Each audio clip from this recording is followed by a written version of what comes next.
Hello and welcome to this video. First of all, let me introduce myself for those who don't know me. I'm the developer of Absurdus, a simplistic Metroidvania platformer with a wide variety of zones where you have to explore and maybe take notes to find your way around. You can find its itch.io page in the description. Today's video is aimed at video game developers and the curious. I'm going to explain how to divide up your work when you're developing a game. I would like to make it clear that I've only adapted a method that already existed, also I think, to the context of a video game development.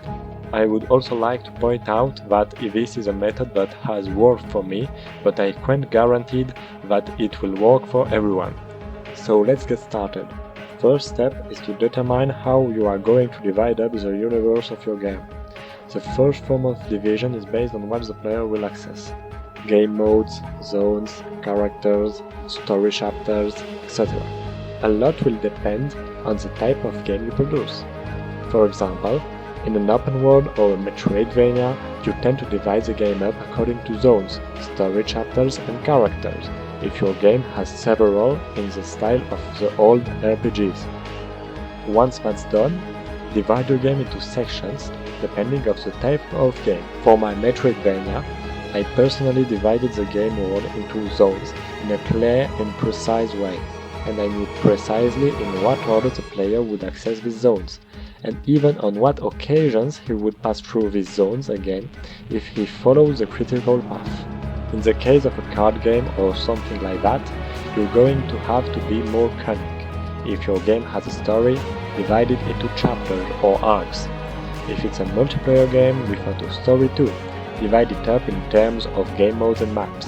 I think you get the idea. The idea is to divide your game into a series of interconnected mini-games that are easier to modify and access. Obviously, everything needs to be linked, but only link each zone to the previous one and work on it independently.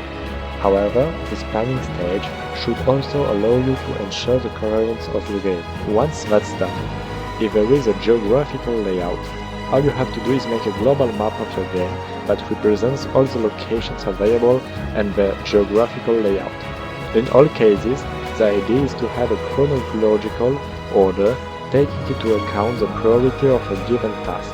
An introductory cinematic is a lot less important than a tutorial, for example, so it's better to work on the tutorial first, even if it comes later. This is the time to plan everything so that you don't get stuck discovering that one area cannot be geographically connected to another.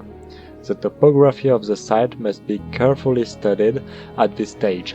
This may not be the time to do a detailed blocking of your map, but you need to have a rough idea of the height of objects to avoid putting a mountain in a house or some aberration that would force you to repaint parts of the game. Once you've done that, estimate how long it will take to complete each zone. If you have no experience in the type of games you want to produce, you have two choices. The first is to do a few training projects. This is extremely effective, not just for this particular task, but for your work efficiency and to get better ideas for level design. So recommend it, but it takes time.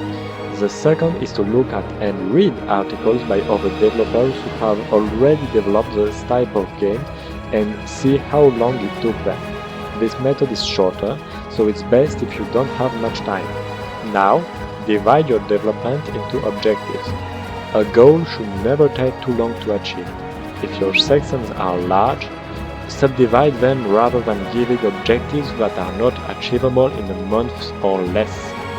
Your first objective should always be to set up the game mechanics and at the end should always polish playtest in order to find bugs, even if playtesting during development is a good idea and you should also do it.